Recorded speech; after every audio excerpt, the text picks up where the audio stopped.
I was at a bug-free mastermind in Las Vegas, and Marianne Williamson, who's running a presidential campaign at the time, spoke. She did not film herself, and when I asked her, why are you not filming yourself, she stepped directly into her ego and told me that she's got tons of people giving her marketing advice, and there's no reason to be filming herself. And I'm like, you're literally running a presidential campaign. Why would you not take you could film it, and while you're in the car driving to the airport, your assistant, who I know is always with you, could chop that thing up, put bumpers on the front and the end of it, and upload it to YouTube in 18 and a half minutes over a cellular connection I know for a fact you can afford because we're in America with unlimited data in Las Vegas, and you're missing out on an opportunity to garner influence with the people that you're trying to talk to. And she has a rabid social media following who would share that stuff instantaneously. Admittedly, I don't identify as a speaker, although I speak a lot, mostly to myself. It's nice when there's others to listen. But what's most important to me is I would like each of you to leave here having an action in mind that's going to move the needle. I can philosophize till the cows come home, and I'm happy to rant at you, but I have found that that's generally not super effective in transforming your life. So, with that in mind, I would love to establish some context, which is that I am a 31-year-old neurotic, only child from an upper middle class, white Canadian family. I have not had a problem in my life. I don't have a sad story of transformation for you. I feel like my hero's journey may not have even started, or if I even have one. What I do know is that I have been endlessly dissatisfied and resistant to authority. Some say I have authority issues, so I've just chosen to be one. Here's the thing about laughter, though. It comes from tragedy. Because most of you as speakers are waiting for someone else to put you on a stage. And what I've been taught by my mentors is that until you believe in yourself enough to build your own stage, it's unlikely that anyone else will. So we've just gone a little morose here. I'll try to bring this back up. In other words, you can just choose to be famous. It's not hard. You just decide. One of my clients, his name is David Mailer. He's a mentor for men who've given away their balls, so to speak. And his marketing's very effective in that regard. There's lots of those, in case you were wondering. And one of the things that he's very disciplined in communicating is that you decide. You decide. And until you decide, no one is waking up in the morning to help you. Arguably, no one wakes up in the morning trying to move your life forward. If you don't advocate, no one else is. So you need to stop waiting. That's what I learned. I mean, I don't know if I even started waiting. I just have always questioned why it is exactly I should have to wait, or why something is the way it is when I don't think it makes sense. And fortunately or unfortunately, no one ever programmed me to stop questioning. You know what I'm saying? Nobody told me stop questioning, and by the time people did start saying that, I was pretty committed to the process. And so one of the core values at Measurable Genius, which is the company that I run, is that we start with why, which some of you may have heard from Simon Sinek's famous TED Talk. But in reality, what I have observed in my career of working with business owners so far, bearing in mind I feel like I've just begun, is that too many business owners and entrepreneurs, and for that matter, speakers and individuals, are perfectly comfortable believing they know how. Someone told me how to do Instagram, I better do it. Someone told me Facebook's dead, LinkedIn's in. That makes sense. But behind every how, there is some why. And if it's not a why you've created, it's a why someone else sure as hell has created. And I want to foster in my own life my own meaningfulness. I think it's important for us to understand what matters to us, what matters, why are we speaking, why are we teaching, why are we taking on the challenge of business ownership, Why are we taking on the risk position of hiring employees who I have to pay a salary whether my customers pay me or not? Why is it so important that other people should listen to me? Why is this cause that I'm speaking on something that I think other people should hear? And it's easy to get on a train and let that train run away, right? The train you get on, I'm an entrepreneur, and 6 years later, you've got this echo chamber in the mind that says, I'm an entrepreneur, I'm a speaker, that's what I do, I'm just doing that thing. And I think it's important to check in every once in a while. Just make sure, like, is this train moving where you want it to move? The reason I think that all of this is important to me is because when I was growing up in my upper middle class white family that had no problems, I had a father who most certainly perceived in his life that there were problems. He was the associate pharmacist at the Shoppers Drug Mart in Forest Lawn for basically my entire young adult life, or my entire young and then through adult life. And in the 1990s, which is when I grew up, there was a pharmacist shortage in Alberta, and he became a pharmacist because his parents told him to, because that was something that would create the money that he needed to raise a family and create a stable life, and that's what my parents were taught, was go to school, get a job, make money, support your family. I mean, his parents grew up in an economy where by the time his mom's mom, so his grandmother, had her 13th child, they were kicking the first child out to make room in their 2-bedroom house. My dad's father was feeding himself by hunting rabbits because his parents didn't give a shit, right? That's where they came from. So their mandate as my grandparents was to tell my parents, go to school, this is an opportunity, appreciate it. Get a job that none of us had access to, create a life for your family none of us could create for you, and have a kid. Give that kid a better life than we could give you, and the better life that we sure as hell had, right? And so the challenge with that is that I grew up in a household with a father who committed to a career and ended up with responsibilities and accountabilities that he didn't like. He didn't know what it was going to mean that when he hired employees, that if those employees had HR issues, he'd have to be the one who deals with them. And when they had an HR dispute the day before he took us on a family holiday to Hawaii, that his entire holiday would be preoccupied with this bullshit at home. So he'd work 50 weeks a year to make money for his family, to save up so he could go on a holiday he couldn't even enjoy. Rinse and repeat that trauma 18 times, which is how many times I had been to Hawaii by the time I was 20. And what may look like a blessing to you is actually a terrible curse, because I grew up in a household where you can't enjoy your work and you can't enjoy your play. So what the is the point? I think that's my one F word. I was told none, sorry. It slips out. But you get my point. So I have this perfectly blessed life in Canada, and yet I'm growing up feeling like there's no point to this. Why work if you can't enjoy it? Why not work if you can't enjoy it? What is the reason then?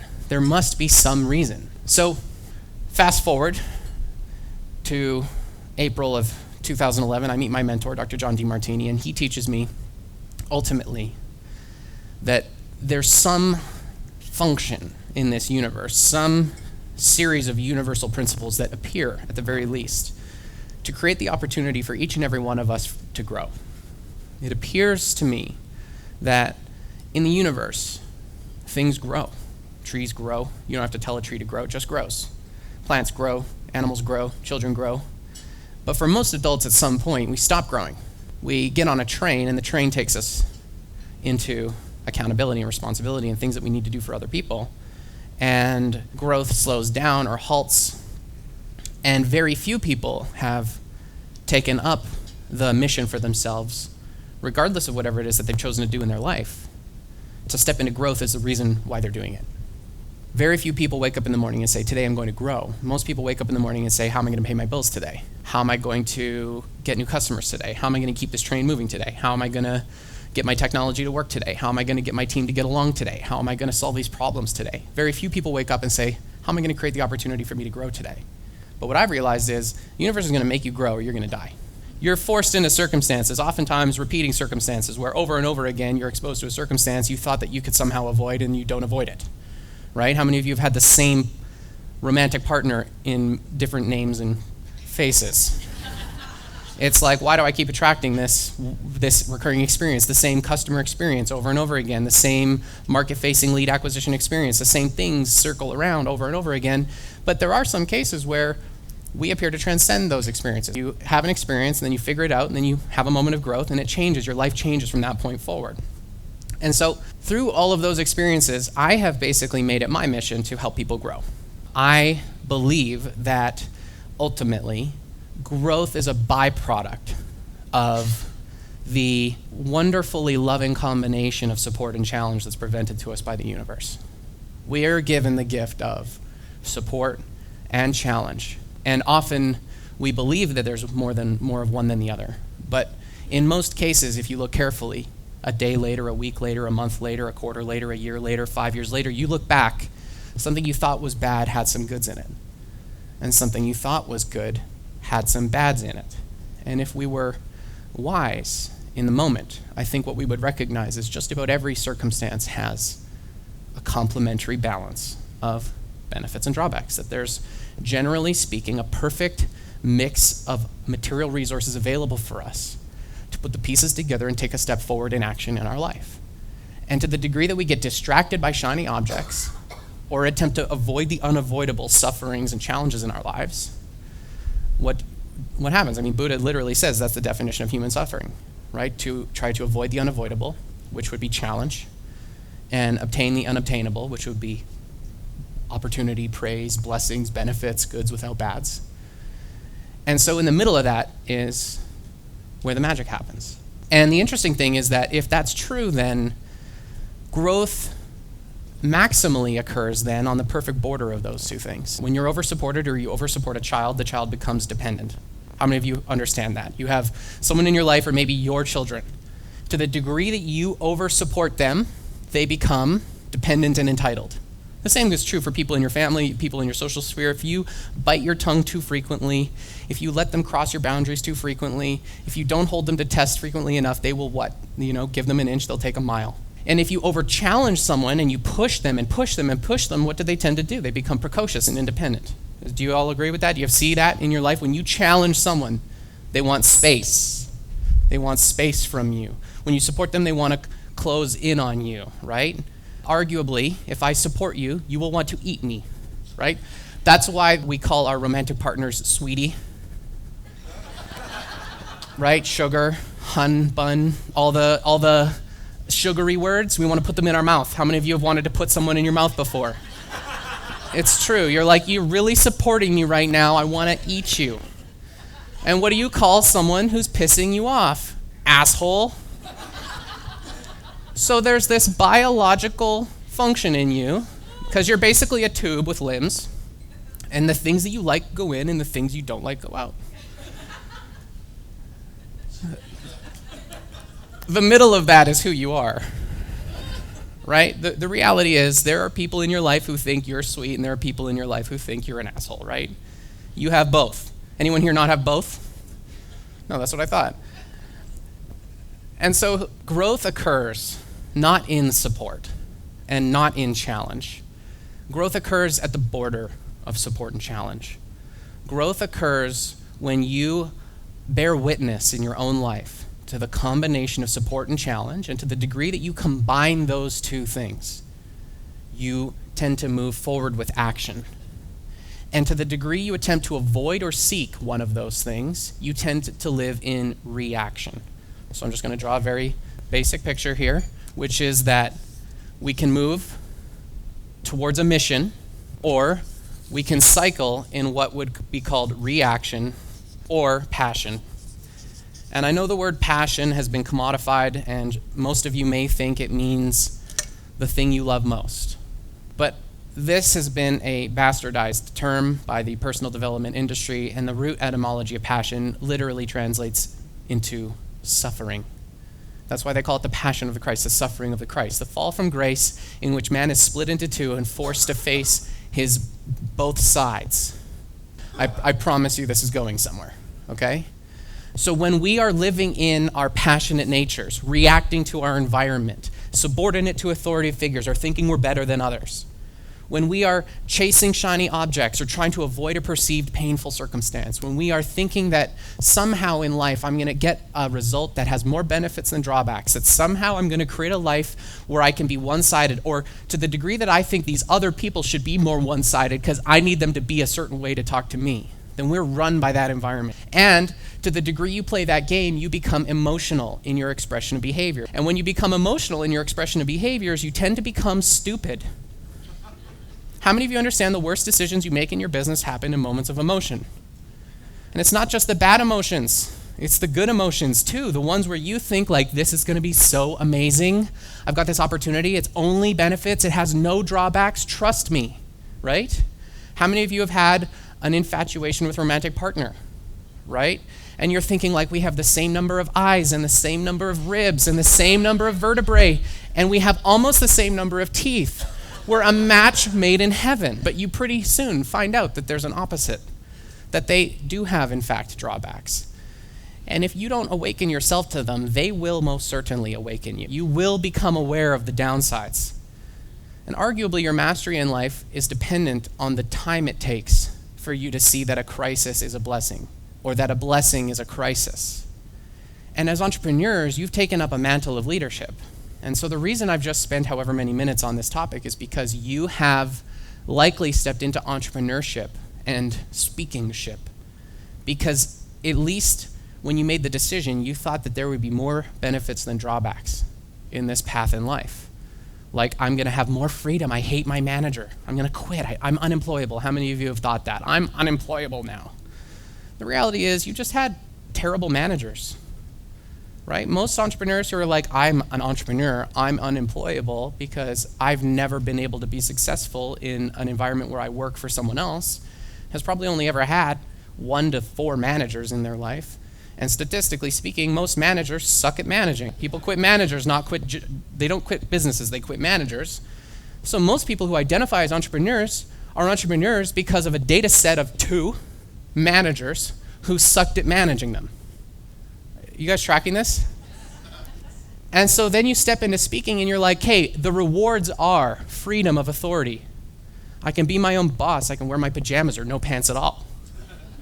Right? But what are the drawbacks? The drawbacks are I have to do the bookkeeping.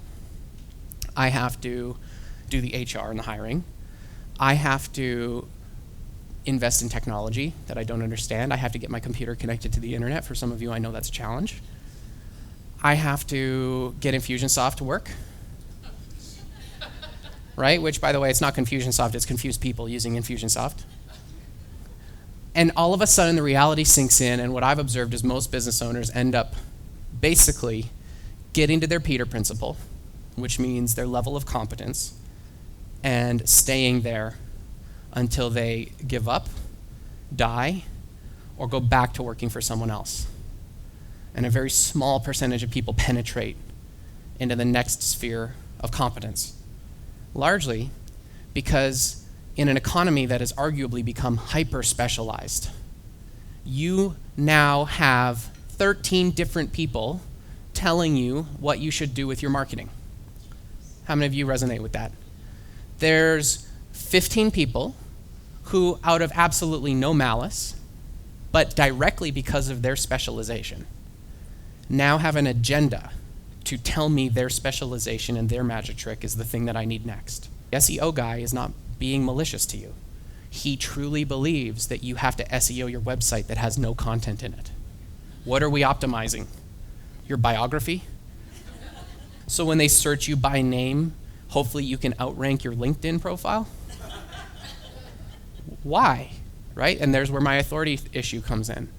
And the videographer thinks, well, if I just produce some amazing cinematic content where you talk about yourself the entire time because I have no idea how to produce storytelling, that will for sure win. You'll post it on your Facebook profile with 218 friends, dependent on your organic reach. And 16 people will watch it, including your mom. And you'll get 3 or 4 engagements, and then that video will plummet into the black hole of the newsfeed. And then what? You just spent $3,000 on a video that is not moving your business forward. And then the graphics designer says you should definitely create an awesome logo, which is built on absolutely zero psychological foundation and no color theory, and without having any sense of relationship to your brand and your storytelling or your mission or what you believe in life. And then you should pay a printer to put that on 1,000 business cards that you're going to throw at people as frequently as you can, because you have this capital cost fallacy that says, I bought these business cards, I'm going to make use of them, right? And on and on and on. And then the business coach who's never run a business in his life, except for the coaching business you're paying him for in that moment, is telling you that you should focus on the numbers, and what gets managed and measured gets growth, and any other number of platitudes. And inevitably, instead of making progress in your life, you basically end off fending opinions, and you become a professional cat herder at your own expense. Well, you pay these people to become more trained in their specialization, which ultimately doesn't serve you, because all of those people have egos so large they refuse to work together to actually help you. So I promised in my marketing copy that I would give you a plan that will actually work. This plan is going to be systems driven, because you are taking far too much action. Someone made a joke about which 16 hours you want to work. The reality is the extra hour doesn't mean anything. It really doesn't. You can't scale your time, right? And you all know that. But you're willing to do what it takes. And what that looks like for most entrepreneurs is, I'm going to add active effort to these systems that are completely and utterly broken. You put in more effort, but the reward doesn't spit out. And you're like, I feel like I'm doing the right thing by working hard. At least, I'll get through the pearly gates because of the effort. But at the end of the day, adding extra action and energy to a system that's constrained yields no additional result. And in the English language, we have linear communication. Like every one of these sentences I'm saying at you ends in a period. It doesn't go in a circle. And so I have to take this whole conversation in a circle, but in parts it's just little lines. Does that make sense? So we think in lines, but just about in every single case, the universe works in circles, and that needs to be reconciled. As a business owner, you're trained to think in lines. You're trained to think in terms of action. You're trained in terms of effort. You think that you pay people for the work they do, not the decisions they make or the systems they build, right? You think that you pay a person to build a website, and then the website is done, and that was just a project, and it's finished now. But that's part of a broader whole. And so I have to break you free of this and apply constraints-based thinking so that you can look at your business from the perspective of constraints elimination. Because if you have a circular system, there are other systems interacting with it. And oftentimes, you have ultimately many systems interacting with your active systems. That arrow's in the wrong direction. And you could add energy to this system, but if this system is the constraint, that's where it stops. Simple concept, complex application. The objective in your business, your job as a CEO, is to eliminate constraints, not to do more work in the common definition of work. You need to eliminate constraints. To the degree you eliminate constraints, the effort you're already putting in will yield a greater result. The marketing you're already doing will yield a greater result. The sales you're already making will yield a greater result to the degree you eliminate constraints. Okay.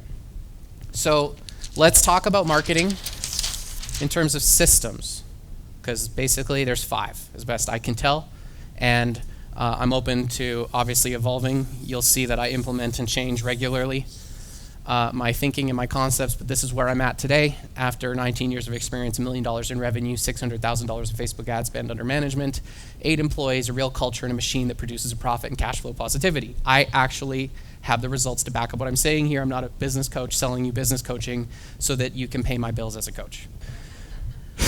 So, first of all, we have content. Who here has heard of content marketing? Everybody's heard you should be doing that. Almost nobody really knows what it is, but let's just go with it. We have, let's call it lead gen. Lead gen is when you run a system and you acquire traffic and you turn them into email list subscribers, or you turn them into customers as a result of pushing traffic through a pipeline of some kind. Okay? The best example of this would be you're on Facebook, someone says, hey, my ebook will solve your problem. You click the link, you give an email, you get on a thank you page, and the ebook shows up in your inbox. That would be a lead gen campaign. Okay? You could also call this funnels, because it could also be like, hey, buy my $47 product, and you land on a page, you go through an order form. But in any case, you started here, you went here, you did a thing, you came out here, and the result of that is I ended up with your data or your money. We have JV marketing, which is essentially the development of affiliates, partners, referral partners, or joint venture partners, whatever terminology you want to use, in order to support the other parts of your marketing infrastructure. So a joint venture partner might be someone who you compensate for making introductions. It could be existing customers who bring you referrals. Any form of somebody introduced somebody else to you, that to me lands in the land of joint venture marketing. Okay? Next, we have email marketing, which arguably can be expanded to community and audience development. Community and audience development. And so who here has a Facebook group where you actively enroll people into a group on Facebook that is about a certain subject? 1, 2, 3 of you. 3.5, okay. Who here has an email list? Okay. Who here has a page on Facebook, not a profile, a page where you've published content and you've got engaged some kind of audience? So whether you know it or not, in the ads platform, Facebook is keeping track of those people who've engaged with your content, and you could, in theory, run paid traffic to an audience of people called page engagers or video viewers. So you've got audience development happening in the background. Most people just don't know how to access through the ads platform, but that's happening. Okay? You have Twitter followers, Instagram followers. You've got any of that. You're nurturing community and audience, but email is where the money happens, especially if in your email list you're collecting SMS. Facebook bots, to some degree, are a form of audience development. Everybody clear? Getting people into a list based on a segment, you can send them messaging that's contextually relevant. Okay? And then we have search. And search means Google and YouTube. I mean, I guess if they're searching for your stuff on Facebook, that sort of counts. But basically, hoping to God someone looks you up and finds you. Anybody know of a fifth area of marketing or a sixth area that I've missed, have yet to have an audience fill in a blank here? Networking. So arguably, I don't have in-person stuff here. You could do speaking, but speaking, networking, I mean, you're building relationships with people, so I don't see that as marketing. That's kind of like business development, sales activity. If you're on stage, I would put that in the content box. Doing a presentation on stage is no different than having you watch a webinar.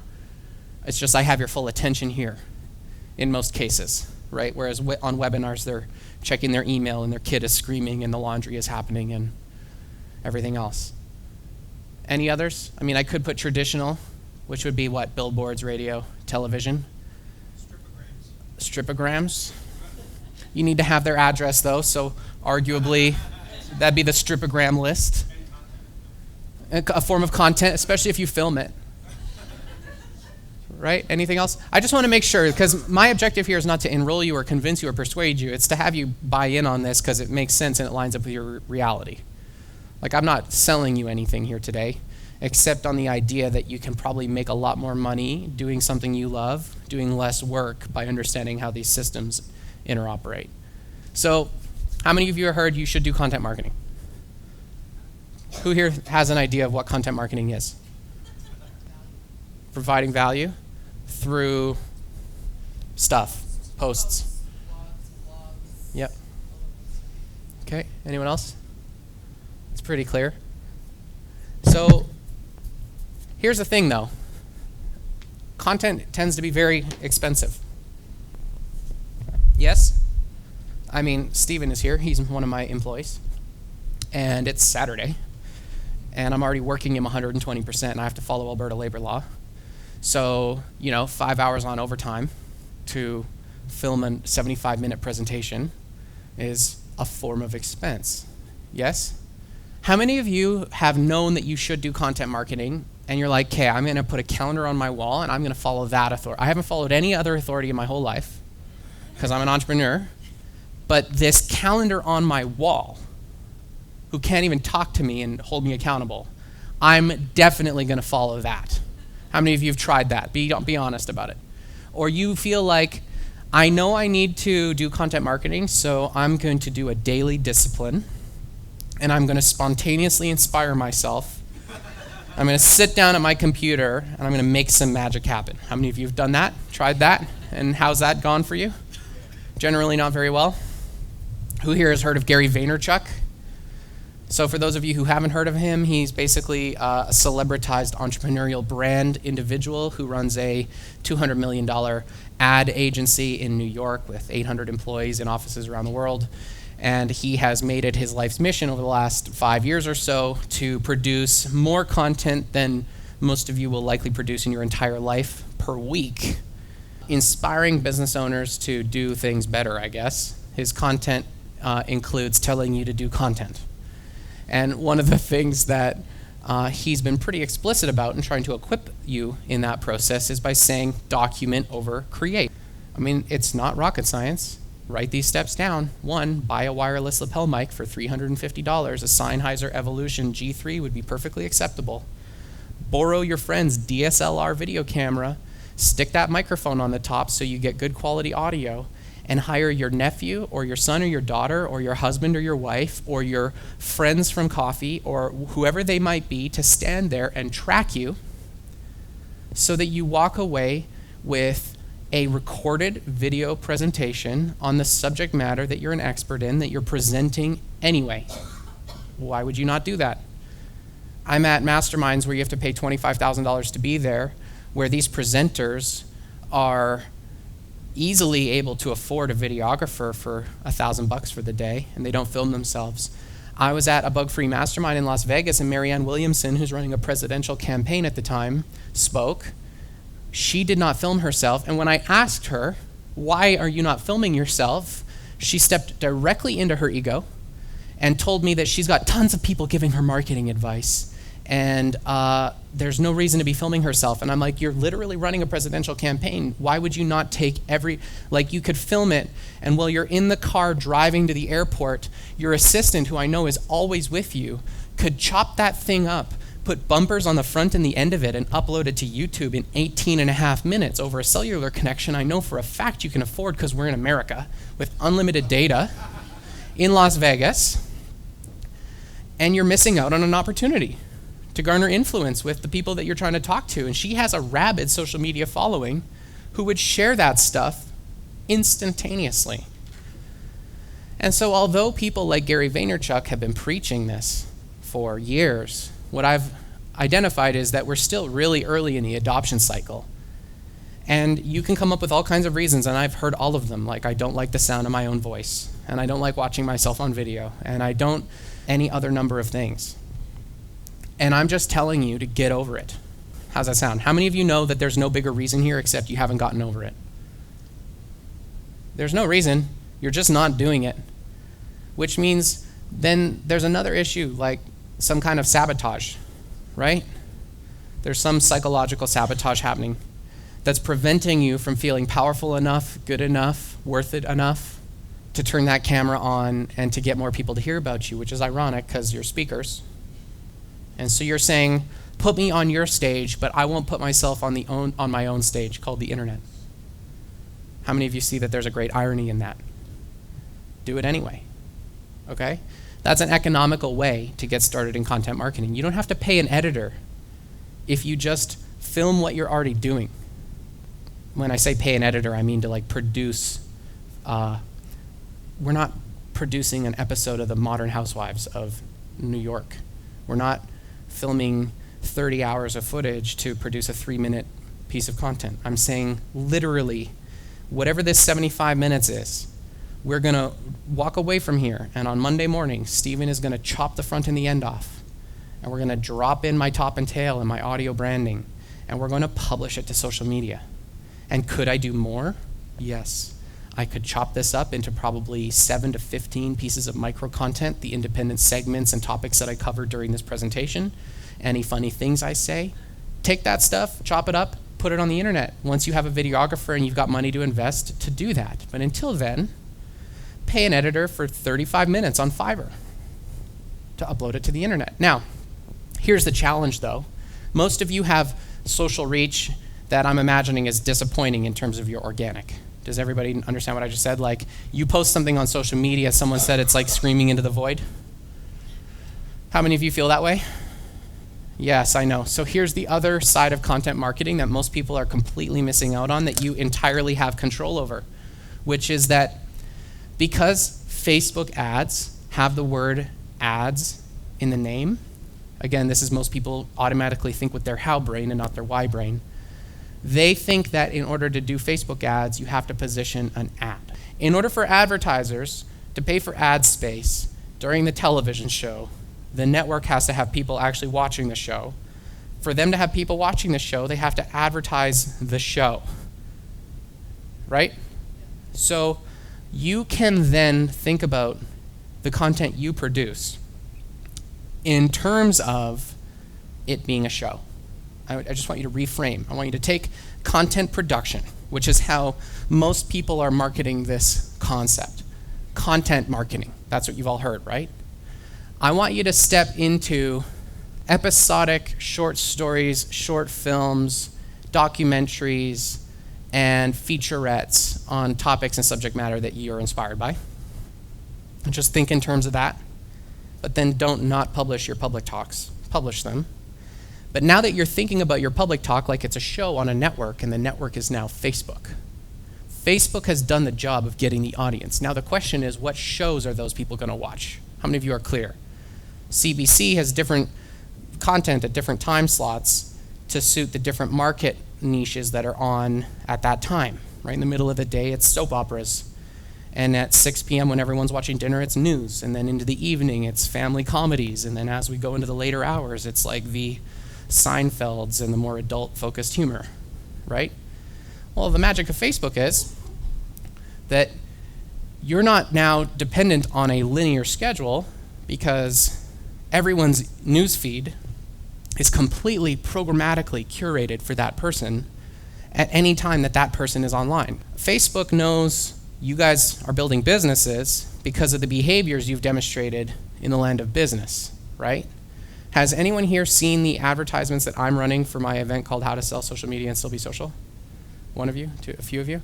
So if you're a business owner in Calgary, you are likely at some point in the next month going to see those ads, particularly once they know you've been here in the room with me, because they've got magical algorithms and stuff. You're going to leave here and the confirmation bias is going to ramp right up, and then you're going to just start seeing me, because I was already there the whole time, maybe you just didn't notice yet.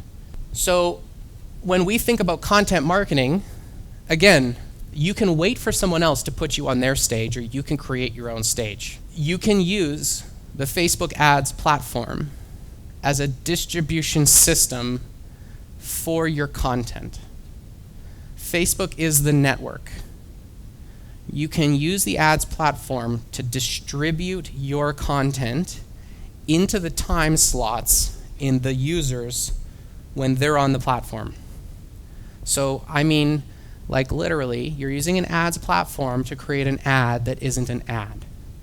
You're taking a public talk, you're giving Facebook a very small amount of money, and Facebook's going to take that content and put it in front of your audience without them needing to be connected to you organically or be on the platform at the time that you published it. And it will continue showing up in their newsfeed repeatedly because you're giving them money instead of scrolling into the abyss of the newsfeed because it was organic. So you can take the content you're already producing, put it in front of the people who you think should see it, and have them see it with a guarantee. Does that make sense? Content marketing is meaningless without distribution. Write that down. Content marketing is meaningless without distribution. So the question is, how do you get distribution? Give Facebook money. Everybody clear about that?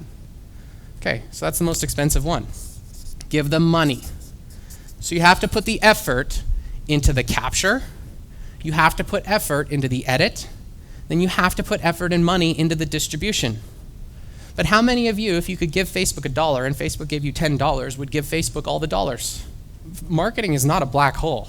It's not a gamble if you follow the principles that marketing has lived on through all of time, which is right audience, right message, with a clear offer. When you get those lined up, your dollars spent on marketing will return more dollars than you spend. You already know your audience, you already know your message, put your message in front of that audience, and then once your audience has been engaged with you, use the exact same platform to give them opportunities to opt in and consume your lead magnet content. So what that looks like is you have traffic. The traffic could be networking, joint venture partners, paid traffic from Facebook or Google search or LinkedIn or any other paid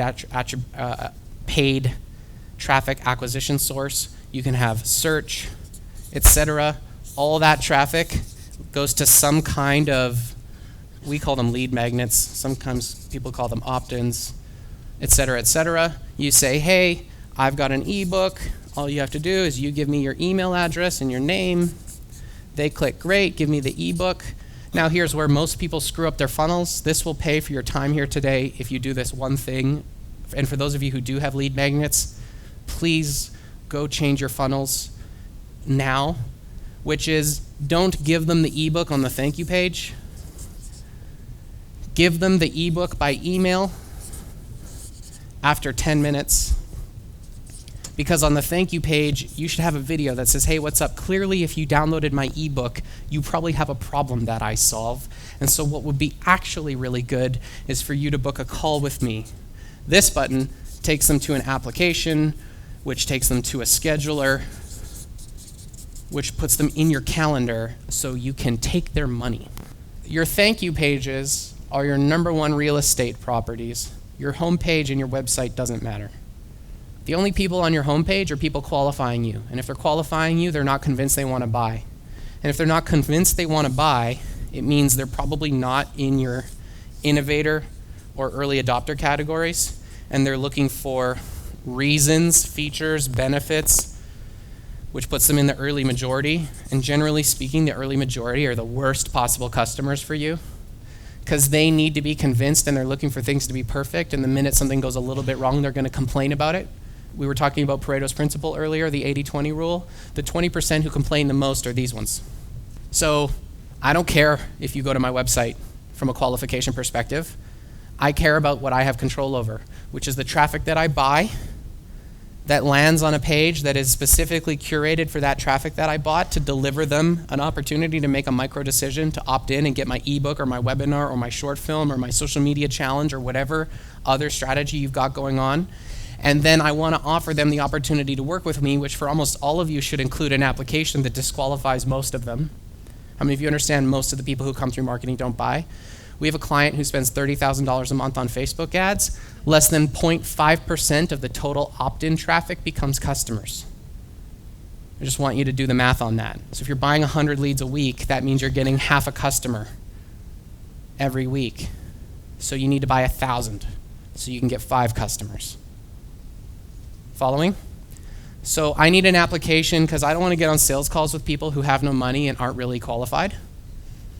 Generally speaking, we have a formula for this. If we reject people, we try to give them a free gift so they're not super mad about it. But let's just be real. You don't have time to talk to everyone on the planet until you have a sales team, and even they don't have time to talk to everyone because you're paying them and they make a commission and they want to be efficient, right? This funnel will work. The only way it's going to work is if you run traffic through it. So the question is, where do you get traffic from? Well, option number 1, you buy the traffic using lead gen funnels. Option 2, the traffic finds you by accident. Right? That's search. Now, Google search has been around for a long time, 20 years, 25 years at this point. And the reality is every blue link looks the same. And the people who know they have a problem and are searching for a solution to that problem are likely in the early majority, and they're buying based on their problem and not based on what they believe. So if we go back for a second to starting with why, and we look at the market adoption innovation curve, 16% of the market is made up of early adopters and innovators in your category.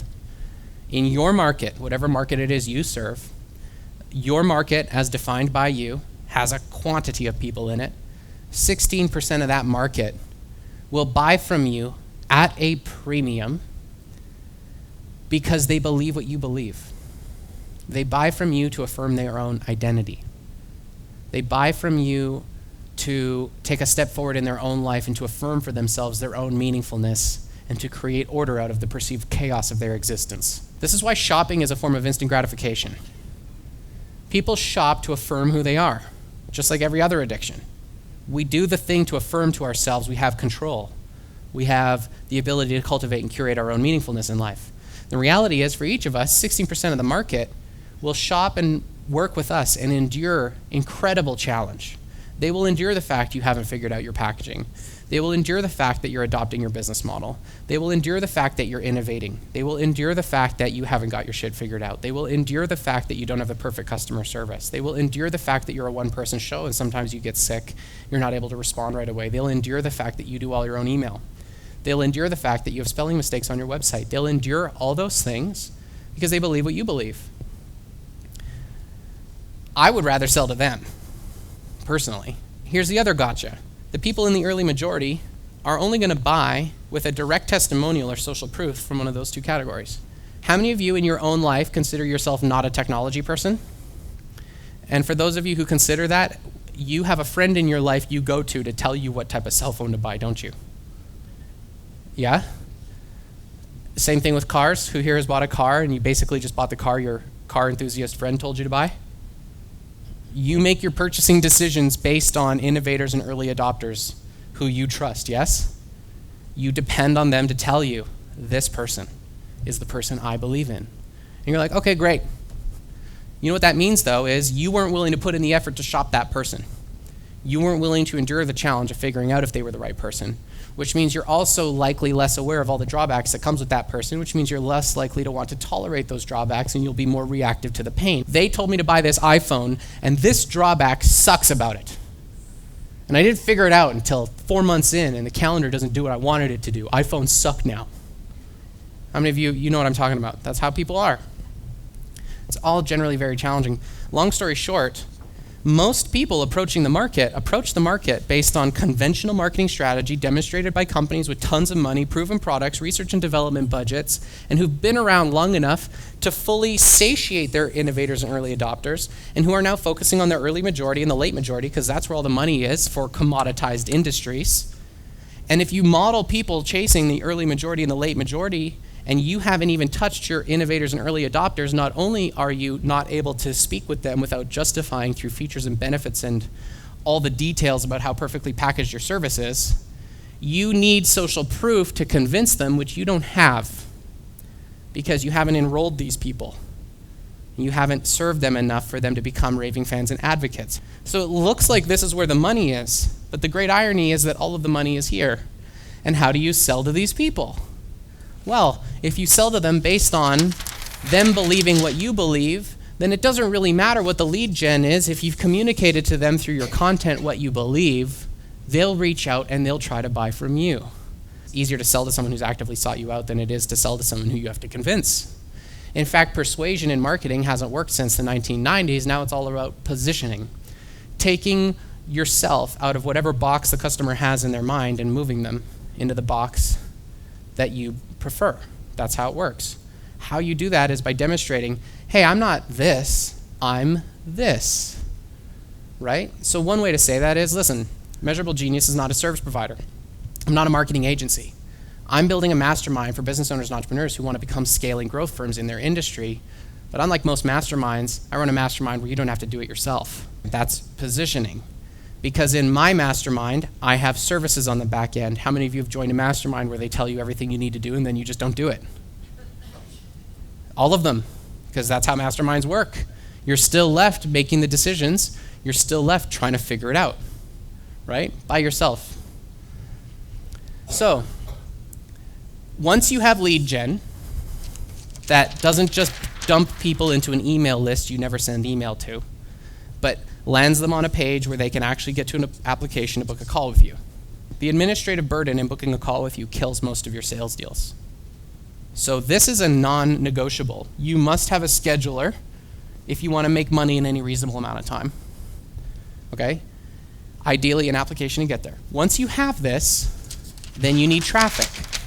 So you buy the traffic ends up in a list, or you get JVs to help you. Copywriting tip, write the subject line to get them to read the first line of the email. First line of the email gets them to write the second line of the email. Second line of the email gets them to read the rest. Your subject line is your headline. Your headline needs to actually position the reason why they should open that email. If you don't write a good subject line, they're not opening the email. You might as well have not written the email. Okay, so now here's a question. How do you train people to open your emails? We're back to content. Because you'll note that if you're on my email list, I'm sending like 4 or 5 to 1 entirely content-driven emails to train you to get value from me, so that when I make an offer, you're likely to open, and you're likely to read and consume, and then maybe click through and get my offer. So here's the game. Marketing is built entirely on the back of you having people's attention. If you do not have someone's attention, you're not positioning an action, much less a decision. You need their attention. People will spend their entire day avoiding advertisements and avoiding marketing, but then they'll go home, get their dinner out of the way, put their kids to sleep, and then sit in front of Netflix for 2.5 hours. And if it's not Netflix, it's YouTube, or it's some other network of choice. But how many of you, or books, you read books? Who here reads books? Magazines? You're on your Kindle, your iPad, doing what? Consuming content. That's what you're doing. The media industry has been built on the back of content from the beginning. The media industry sustains itself entirely on entertainment value alone. The Avengers just made $2 billion, which is a representation of how much people value media content that has arguably no value. So you've been told you should do content marketing, and then you were told your content should create value for your audience. That's basically what we're all trying to do, right? Teach our audience stuff. The Avengers doesn't teach anybody anything, does it? Unless I'm missing something. What is it doing? The Avengers is a form of storytelling. The Avengers is a story. And the reality is, if you look into the discipline of story, there's a book by Robert McGee, it's called Story. He's the screenplay educator and mentor for some of the world's most prolific directors and producers, the people who wrote Friends, the people who wrote MASH, the people who wrote Seinfeld, the people who've written many of the screenplays and the movies that you love and adore. Teaches in this book that storytelling is ultimately how we, in our human condition, bring meaningfulness into our perceptions of our world. That how we create a sense of order, how we create a sense of control, how we gain command of our existence is in the stories that we tell ourselves about ourselves. When you look into a movie, or you look into a television show, or you look into a book or a novel, you're looking into the characters in those stories that you resonate with, that you identify with, whose journeys feel common to yours, so that you can bring into your awareness a sense that this has some greater purpose to it, and that you can make meaning of it, and you can continue to thrive and grow and live your life without descending completely into chaos, which without story, the world would basically look like. The truth is, you find meaning in your own life through storytelling. And so I'm going to encourage you to step beyond the word content, because I believe that to the degree that we produce compelling storytelling, we can attract attention. Put your producer hat on and ask, if I could produce the content that my audience would actually want to watch, because most of the content is the content you want to publish. If I could produce the content my audience wants to watch, what would they watch? And begin to think like a producer and a showrunner. And begin to think about what it would be like to acquire attention without having the agenda of converting it. Because attention is a precious commodity. Our entire society is designed to acquire your attention, and yet business owners put attention acquisition at the bottom of their to-do list. The most important thing you could ever have is attention. So build a system to acquire it. The number one thing that you can be doing as a speaker to grow your brand and to grow your attention and to acquire new leads is to find a story and tell it to a market through video. This 75 minutes will turn into 75,000 hours of online video consumption. You can't get that multiple networking. You cannot. And I will buy those 75,000 hours for far less than $75,000. And trust me when I tell you that when people consume my content and they realize what I'm saying makes sense, and it's the first thing that they've heard that makes sense in a long time, they're beating down the door to my calendar to try to book a call with me. You can have the same thing, just demonstrate to your audience that you understand their problem better than they do, okay? So, in order to do this, you need to have a plan. You need to start playing the marketing game, and you need to have a plan. You cannot change your plan every time you wake up in the morning, and you cannot go into existential crisis every time you're not sure what to do next. What do I do next turns into, who am I? Why am I doing this again? My life is falling apart. And then it's workday over, I'm drinking a glass of wine. Yes? We all relate to this. You have to have a line of sight from what you're doing today to the long-term vision, mission, and outcomes that you're creating for yourself in your life. You have to reconnect to your why. You have to reconnect to it daily because you are a visionary, and visionaries are easily distractible. Yes? So, I'm not going to dive into the details of each of these things, but this is the macroscopic, this is the microscopic. Each of you has a unique hierarchy of values, decision-making criteria that you have demonstrated through your behavior are actually meaningful to you in your life. And for most of you, what you think is important is likely different from what if I observed you in your life, you demonstrate is important. How many of you understand that? How many of you have often been surprised by your own behavior? I'm going to exercise, and then you don't.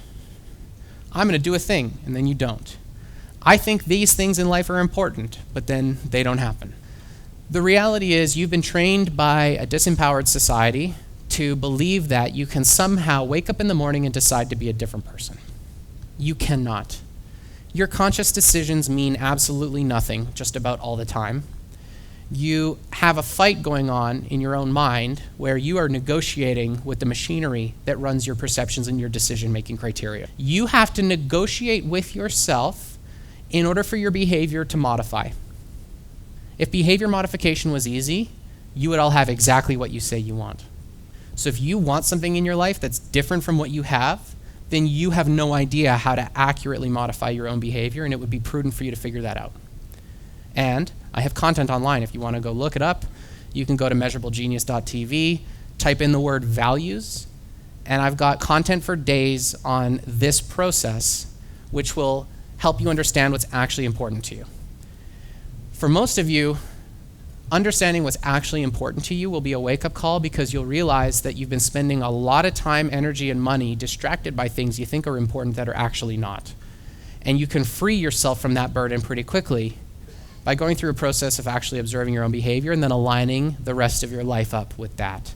And to the degree you're trying to please authority figures, and to the degree you're subordinate to mommy and daddy, and to the degree you've made social commitments and accountabilities to other people based on who you thought you were because you're trying to program yourself through the you say to them, I am telling you, this is who I'm going to be tomorrow. To the degree that you fight with all of the repercussions of not honoring those things, you're not going to want to look at your own values.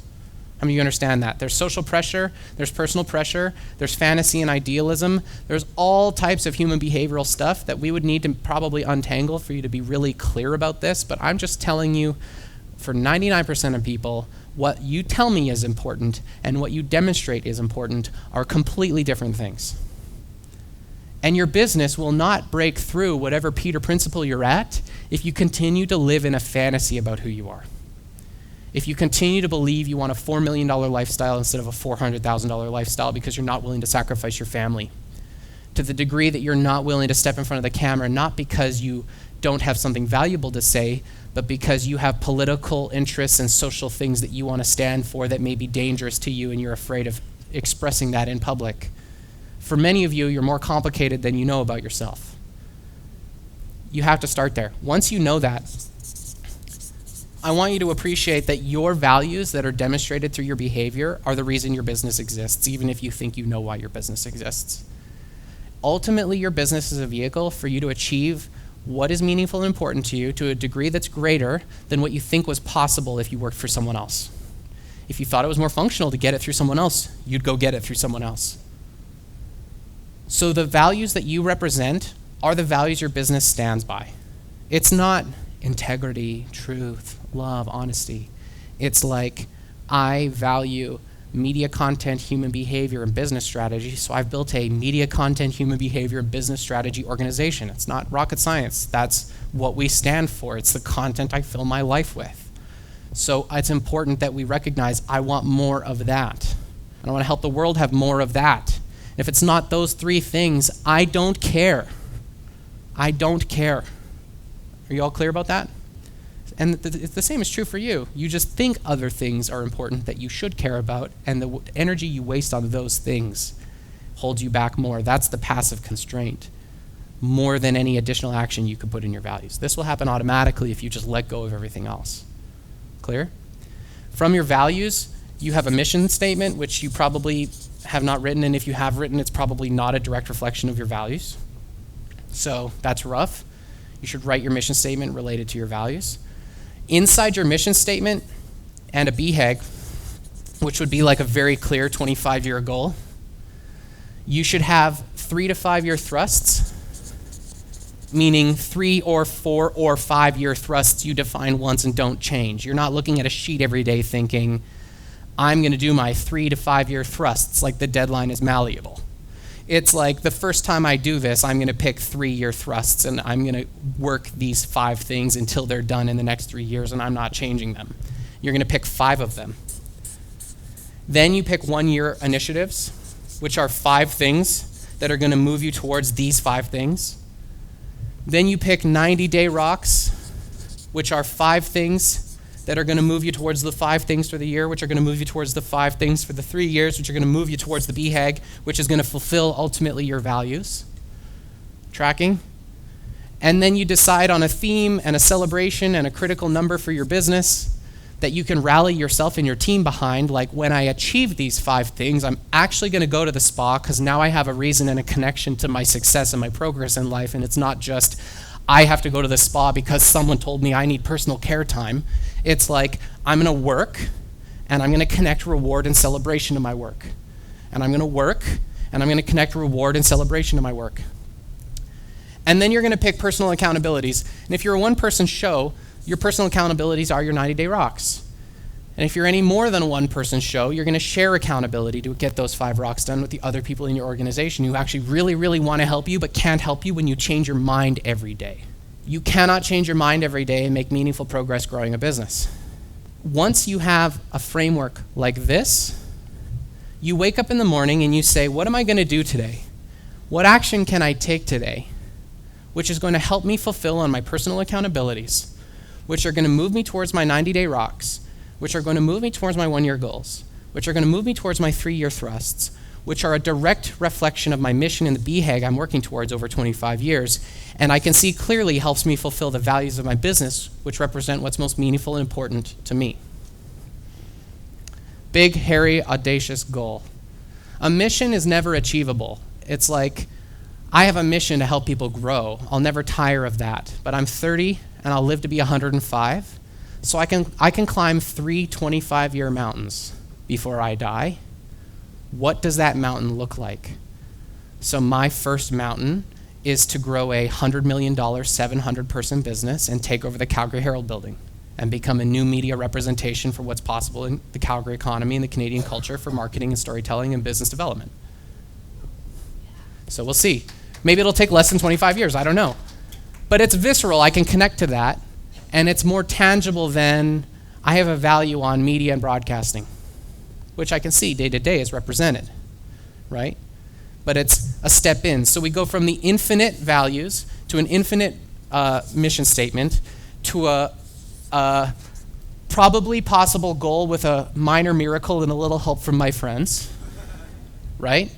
If it's too possible, it's not a BHAG. It needs to be a little impossible. Like, everyone here could climb Mount Everest, but all of us would need a bit of a miracle and a little help from our friends, and hopefully not 100 people climbing to the summit on the same day. If you're running a business without a plan like this, and I don't mean a plan you put on the shelf, a plan you write on a piece of paper, fill into a fillable PDF, and then stick on your wall so you can look at it in a time of existential crisis, you don't have a business. You have a chaotic life. And if you don't have context for the decisions you're making day to day, then the decisions you're making are probably bad, even if you think they're good. So when you say yes and no to things, it should be according to this. It should not be according to whatever feeling you're having today because one of your customers yelled at you this morning. If you take what I told you about marketing, you build a content-based brand, you actually run paid traffic to lead magnets that grow your list, and you share your content with your audience, and you have a plan to build 5 systems into your business, 5 quarterly rocks every quarter. In 3 years, you've done 12 quarters, which is 60 rocks, which is more work than anyone in your industry gets done in likely their whole life. If you do this for 1 quarter, you get more done than most people get done in a year or more. And all it requires is a little bit of discipline. Okay? So with that in mind, I run a workshop to do this. If you're interested, you can visit my website. If you want to talk to me, I'll be around for a while. If you want to explore any of the concepts that we covered in the marketing segment, I'm happy to have those conversations today as well. And if you want to consume any content on this, I have 450 videos published on measurablegenius.tv, which dives into many of these subjects in ever greater degrees of information and detail. And my objective is to move the needle for you, so if I can be of service, I would love to be. If you want to work with me, then we can have that conversation, but that's not why I do this. I really want you to be fulfilled in your life and to be powerful in the growth that you're choosing to chase for yourself. And so with that, thank you for having me. I appreciate your time and your attention.